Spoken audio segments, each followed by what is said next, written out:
Hey guys, it's Chris. Thanks for stopping by. Today we're going to tackle the third of the 3 strategies we have to upgrade the power on the Rally 300. Today we're going to add a Piggyback EFI Controller by EJK. This is basically a plug-and-play unit. I'll show you how to hook it up. And then at the end of the video, I will show you what the LED readout looks like on the EJK and how to read it. Not super complicated, but the first time you're looking at it, it's kind of confusing as to which lights are you supposed to be paying attention to and what are they trying to tell you. This should be pretty straightforward for you. I'm going to start here by taking the crash bars off and getting all this plastic bodywork out of my way. So let's dig in on this one.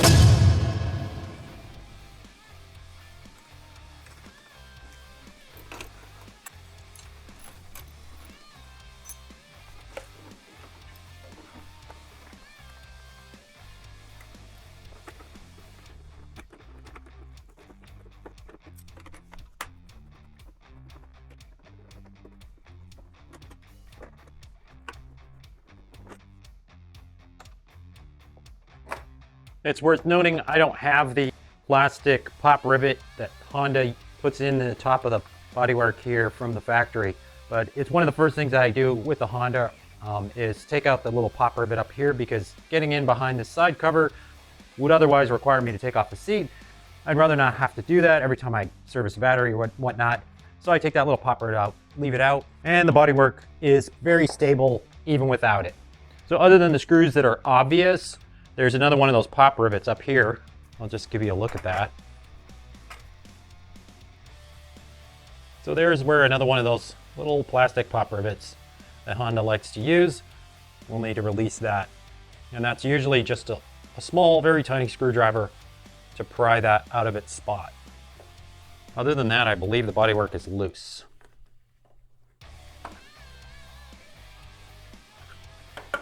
That's basically it. Using a pick, I was just able to pry that forward and release that plastic rivet. And then the last consideration is inside the front bodywork, there is wiring. So this piece of wiring that holds onto the bodywork really holds on in 2 spots, one out here, one right there. So I just need to bend those away, and that'll be pretty much the last thing that's holding onto the bodywork. So there are those 2 wire holders that holds onto that wiring harness. All right, with the bodywork out of the way, the last piece that we need to do is remove the seat so we can find a place to put our controller. Not a very large unit, and it's got Velcro peel and stick. We're gonna need a lead to go to the injector connection, which I'll show you in a sec. And then the other piece is to connect the ground wire to the negative terminal on the battery, and then tuck everything in all neat and tidy. All right, so just looking for where we might place this.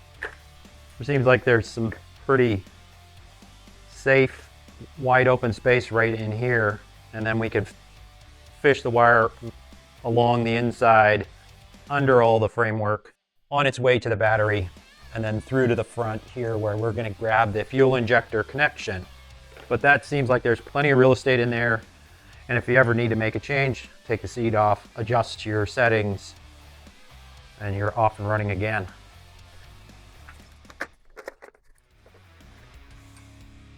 Okay, so keep the wire snugged and in place while I'm working with the rest of it. I'll just secure it here. That's kind of a natural bend, so I'm not going to work against it. And then when I'm all said and done, if I like the placement and the distance of the wires, I'll then Velcro this into place. But for the moment, I'm going to secure the wire here. It's basically solid steel on the other side of this frame. So I'll just push it in under here and then snug it up in the corner temporarily with a zip tie. And then I can kind of push and pull on the wire with knowing exactly how much distance I've got to play with. Then I have to find my way to the motor. So I'm going to run it along with some of this other wiring that travels along the side of the bike.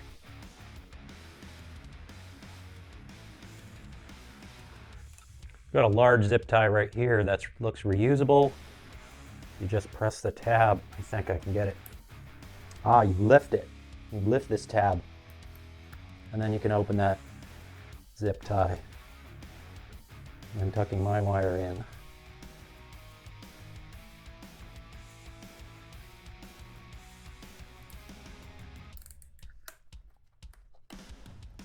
and zip it back up again.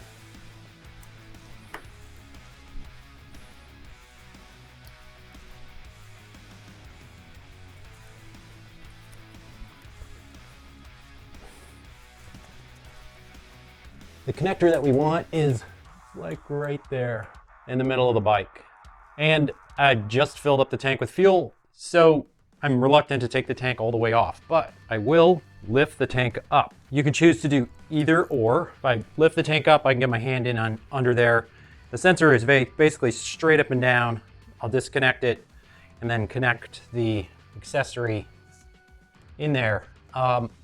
And basically, in order to not end up with anything that's touching any pressure points or anything, I'm just gonna follow the wire that leads to that injector connection.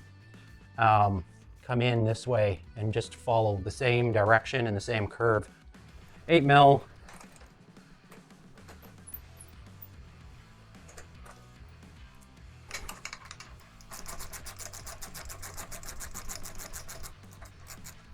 Okay, with the two front bolts holding the tank, but they're loose, I can pivot this. And I'm gonna use a little piece of the soft side of the Velcro. I've got lots of this that I use for various purposes. Just put that between the front of the tank and the frame, because I'm just gonna pivot this forward. And I'm gonna prop it up with something like a spark plug socket. I'll give you a look at where that connection is. There's your connection right in the middle. Okay, so one hand squeezing, and the other hand, I just used a flat screwdriver to kind of just leverage it up because I didn't have enough physical room for my hand to go in there. But I've got the connector off, so it's disconnected from on top.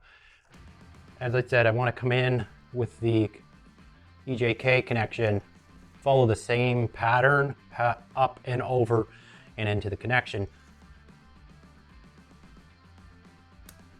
And with a click, that just dropped straight down, clicked on. So now we're going to take the original connector, connect it to the black connection off the EJK. Just pulling them out into this open space here, so I know they won't get basically mashed when I put the tank back down. And this connection can only go together one way. And there's the click. Now just checking to see where all my cables are going. Keep them tucked out of the way. And before I zip tie this little bit of extra, now it's a little bit looser because we've now put something between that connection. So I've got some cable here. And I want to secure it somehow, but I don't want to zip tie it to any of these wires until the tank is back where it's supposed to be, and then I can make sure nothing's pinched and binding. Here it looks okay, so let's just drop this down. So if your hands are small, you can get in under there, one hand in and one flat screwdriver to get that connection apart. Alternatively, if you siphon off the gas to make the tank a little lighter, there are 3 connections that need to be disconnected underneath the tank. See if I can give you a look at them. We've got the electrical connection to the fuel pump. We've got the breather hose, and we've got an overflow hose there. We'll disconnect all 3 of those. We'll leave the fuel line attached, and we'll hang the tank off to the side from the handlebars so it's out of our way. So the fuel pump, that's just this big white connector. We just squeeze and it pops off. We have a breather here with a little circ clip. Again, it's fairly easy to squeeze it and pull it off. And that hose pulls off straightforward. So this is the connector that we want, straight down here. And if you squeeze it and pull it straight up, that's the fuel injector right there. So then we want the EJK connection goes in the same spot. So basically we put the EJK between those two. So this is the original connector, that's the new one, and here's the connection to continue with that back through the loop. And then we'll just zip tie it back out of the way so it's just not resting against anything. And then we'll put the tank back on top, connect those couple of hoses and the fuel pump. Okay, with the tank down, These wires are good. They're not pushing on anything. Nothing's resting on anything. So there's lots of room there. So I just take a very tiny zip tie, nice and loose, just to hold it out of the way of some of the, the hot engine parts and that kind of stuff. All right, so that looks good. I've got the ground wire, which I'm going to connect to the black terminal on the battery. The ground wire is quite a bit longer than it needs to be, so I've just gathered it up with a small zip tie. Another small zip tie over here. Keep it from rubbing against between bodywork and the frame.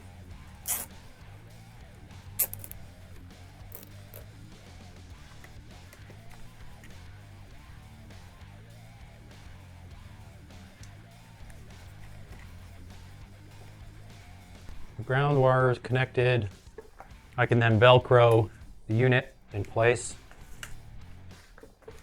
Just make sure the surface is clean before we go and apply the Velcro. Before I fire up the bike and test it, I'm going to tighten up this tank so I don't forget to do that. All right, tighten up all the zip ties, Velcroed the unit in place. So now, in order to make sure that it's hooked up properly and functioning, we need to start up the bike, and we should get flashing LEDs saying that it's all set.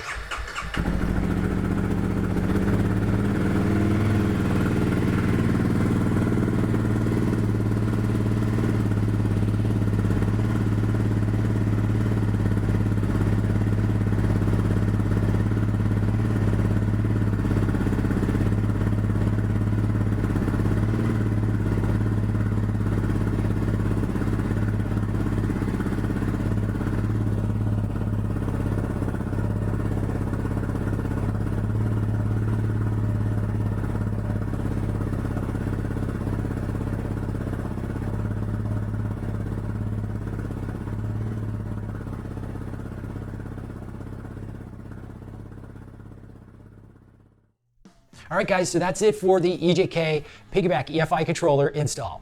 I've had a chance to ride the bike in a number of situations. It now feels more powerful all the time. I mean, this is only a 300, but it's definitely noticeably more powerful throughout the rev range.